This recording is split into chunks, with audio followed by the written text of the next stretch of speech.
ભાવનગર શહેરમાં આવેલા ચર્ચમાં 31 ડિસેમ્બરના રોજ રાત્રિના સમયે ભગવાન ઈસુને ખાસ પ્રાર્થના કરવામાં આવી હતી. રાત્રિના 12 કલાકે નવું વર્ષ શરૂ થતું હોય તેને વધાવવા માટે મોટી સંખ્યામાં લોકો ચર્ચમાં ઉપસ્થિત રહ્યા હતા. ભાવનગર શહેરના જેલ પાસે આવેલી સેન્ટ ઝેવિયર્સ શાળાના પટાંગણમાં આવેલા ચર્ચમાં પણ મોટી સંખ્યામાં લોકો એકત્રિત થયા હતા.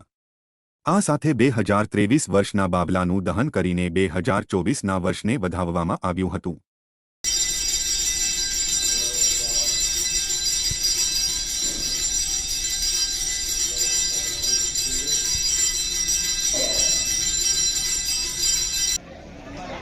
Huh? Ah.